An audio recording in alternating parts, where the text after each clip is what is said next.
맥추감사절은 하나님의 백성이라면 하나님께서 베풀어 주신 은혜와 복이 있을 때마다 그것을 잊지 않고 결단하겠다는 각오입니다. 그래서 힘들지만 그 힘든 속에서도 하나님이 나와 함께 하셨음을 의도적으로 기억하고, 그리고 하나님을 더욱 의지하겠다라고 우리가 하나님 앞에 드리는 시간이 이 시간입니다. 당연하다라고 생각하면 절대 감사할 수 없습니다. 성 어거스틴은 믿음, 소망, 사랑 이 세 가지는 항상 있을 것인데 여기에 하나를 더하라고 한다면 자신은 감사를 더한다라고 했습니다. 믿음, 소망, 사랑, 감사는 항상 있을 것인데 하나님 앞에 설 때까지 우리가 믿음이 있어야 됩니다. 소망은 어떤 상황 속에서 포기하지 않는 것을 이야기해요. 사랑 역시 어떤 상황 속에서도 사라지면 안 되는 것이고, 감사는 그리 아니하실지라도 감사할 수 있어야 됩니다. 그래서 감사는 은혜, 그 이유를 담는 그릇입니다. 그릇이 없으면 은혜는 쏟아져 버립니다. 그릇이 없으면 은혜는 잊혀져 버립니다. 그런데 감사는 그 은혜를 내가 잊지 않고 간직하겠다는 내 삶의 결단인 것입니다. 사랑하는 여러분, 한 해의 반을 돌아보면서 여러분 주변에서 일어났던 많은 일들이 있을 것입니다. 중요한 것은 그 일을 바라보며 감사할 것인지 원망할 것인지는 여러분 각자에게 달려있는 일이라는 것이죠. 올 11월 1일 날 저희 교회 오셔서 집회를 하실 연탄길 작가 이철환 작가가 쓴 못난이 만두 이야기라는 책에 보면 이런 이야기가 나와요. 자신이 풀무야학에서 아이들을 가르칠 때 하루는 귤 5개를 가지고 와서 보여줍니다. 여러분, 이 귤 어디가 예쁜가요? 한 분이 이야기합니다. 색깔이요. 아, 그렇군요. 불을 다 끄게 합니다. 깜깜한 속에서 귤을 하나씩 껍질을 벗깁니다. 여러분, 귤 어디가 예쁜가요? 네, 선생님, 향기가 예뻐요. 아, 그렇군요.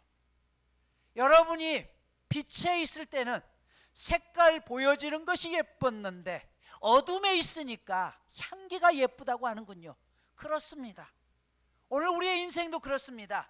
누군가에게 보여지는 것도 중요하지만 내 인생이 보이지 않는 깜깜한 속에 있을 때 그 속에서도 믿음을 잃어버리지 않고 포기하지 않는 향기야말로 진정한 세상의 향기입니다 라고 가르쳤습니다. 여러분, 우리가 세상을 살아가다 보면 빛이 있는 환한 곳을 걸어가야 될 때도 있고 빛이 없는 어둠 속을 걸어가야 될 때도 있습니다. 그런데 진정한 그 사람의 향기는 어둠 속에서 빛을 발하는 것입니다. 제 카톡 프로필의 첫 글을 보면 이렇게 돼 있죠. 한 사람이 온다는 것은 그 사람의 일생이 오는 것이다. 정원종 씨의 시 방문객의 일부입니다.